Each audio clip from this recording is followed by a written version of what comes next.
Hello everyone, स्वागत है आप सभी का आपके अपने यूट्यूब चैनल पर।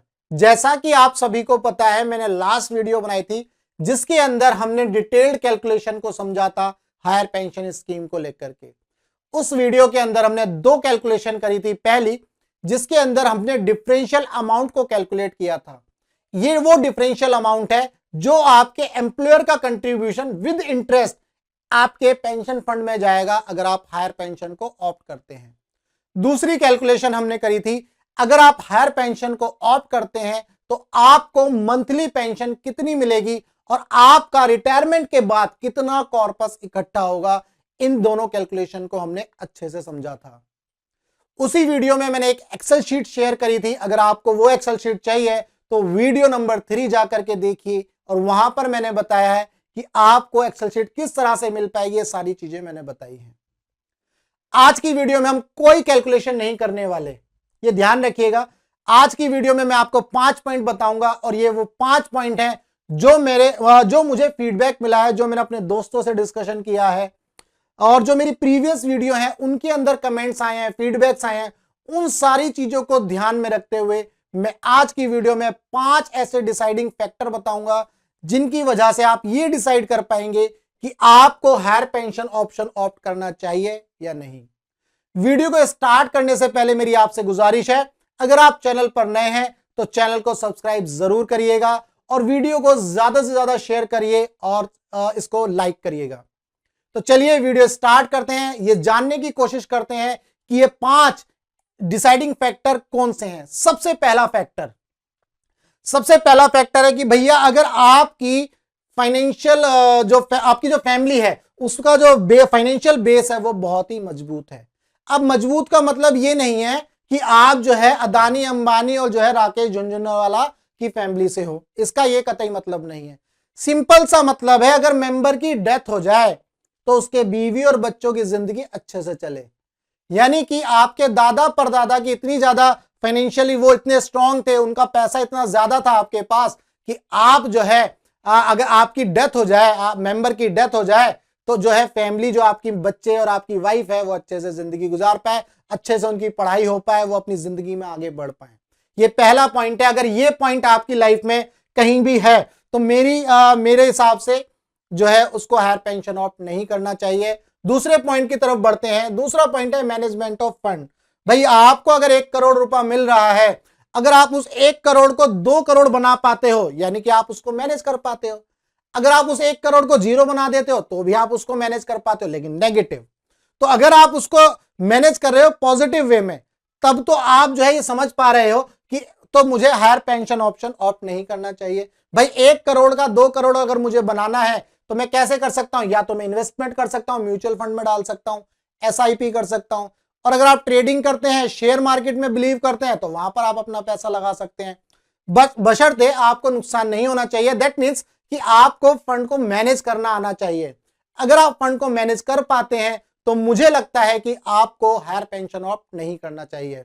ये दूसरा पॉइंट था। तीसरे पॉइंट की तरफ बढ़ते हैं, मैरिज ऑफ योर सन और डॉटर। और अगर आप होम परचेज कर रहे हैं उस कंडीशन में भी आपको हायर पेंशन ऑप्ट नहीं करना चाहिए। कहने का मतलब क्या है, ये जो हायर पेंशन जो फंड आएगा ये कहां से आएगा? भाई, ये जो एम्प्लॉयर का कंट्रीब्यूशन था विद इंटरेस्ट, ये वहां से निकल करके पेंशन फंड में जाने वाला है, ये आप सभी को पता है।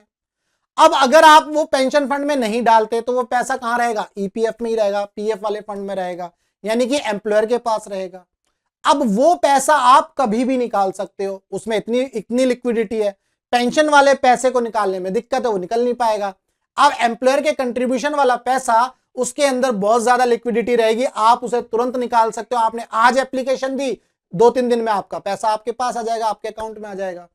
अब मान लीजिए ऐसे लोग हैं जिनके घर में उनके बच्चों की शादी है, बेटी की शादी है, अभी जो है फिलहाल में होने वाली है, तो मेरे हिसाब से उसको जो है हायर पेंशन ऑप्ट नहीं करना चाहिए। क्या नुकसान होने वाला है कि भैया, एक तो डिफरेंशियल अमाउंट पे कर देंगे वो। किसी का अगर मान लो 12-13 लाख का डिफरेंशियल अमाउंट आएगा कैलकुलेट करने के बाद, वो अपना सारा का सारा अमाउंट कहां पर डाल देगा? पेंशन फंड में। तो मेरे हिसाब से उसको हायर पेंशन ऑप्ट नहीं करना चाहिए अगर उसके बेटे या बेटी की शादी है। वो बात अलग है कि किसी ने जो है अपना फंड कहीं और से मैनेज कर रखा हो, इंतजाम कर रखा हो, तो वो सिचुएशन अलग है। मैं यहां पर वो बात नहीं कर रहा हूं, लेकिन एक मोटे मोटे तौर पर यह बताने की कोशिश कर रहा हूं कि किसी के घर में अगर कोई शादी है तो वो पैसा कहां से आ रहा है, वो मान लो पीएफ के पैसे पर ही डिपेंडेंट है कि भैया पीएफ का पैसा मेरा बहुत जुड़ रहा है और मैं तो इसी से शादी कराऊंगा, तो उसको हायर पेंशन ऑफ नहीं करना चाहिए। कहने का मतलब ये है। चौथे पॉइंट की तरफ बढ़ते हैं, प्लानिंग ऑफ बिजनेस। भाई यहां पर दो टाइप के लोग हैं। पहले वो जो अभी नौकरी कर रहे हैं और वो सोच रहे हैं 5 साल में तो मैं नौकरी छोड़ दूंगा और 5 साल में नौकरी छोड़ने के बाद मैं प्लानिंग करता हूं यार मैं बिजनेस करूंगा, भाई मेरा भी एक सेटअप होगा, है ना, 5 साल के बाद। तो अगर वो सेटअप आपको बनाना है तो मेरे हिसाब से जो है आपको हायर पेंशन ऑफ नहीं करना चाहिए, क्योंकि आपके पास आपके हाथ में अगर पैसा होगा तो आप उस पैसे को बिजनेस में लगा सकते हैं। ये तो हो गए पहले लोग जो 5 साल में अपने नियर फ्यूचर में बिजनेस को प्लान कर रहे हैं। फिर दूसरे टाइप के वो लोग हैं जो रिटायर होने वाले हैं, उनके अंदर भी माइंड है, वो भी जो है सोच रहे हैं यार बिजनेस करेंगे, अपने बच्चों के लिए जो है बिजनेस लगाएंगे, बिजनेस खड़ा करेंगे। तो वो जो बिजनेस करने वाले लोग हैं जिनकी ये सोच है, तो उनको भी मेरे हिसाब से हायर पेंशन ऑफ नहीं करना चाहिए। ये था चौथा पॉइंट। पांचवें पॉइंट की तरफ बढ़ते हैं, already taken other retirement scheme.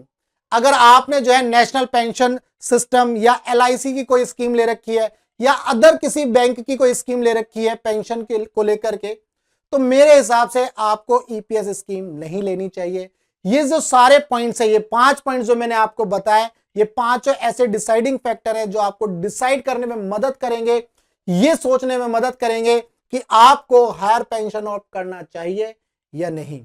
उम्मीद करता हूं ये जो 5 पॉइंट है आपको अच्छे से समझ में आए होंगे, क्लियर हुए होंगे। बहुत सिंपल चीजें थी। ये जो 5 पॉइंट है मैंने जो है वीडियो के अंदर जो कमेंट्स आए, फीडबैक आए और अपने दोस्तों के साथ डिस्कस किए, उनके फीडबैक्स लिए, ये सारे पॉइंट्स उनको देखते हुए कवर किए हैं।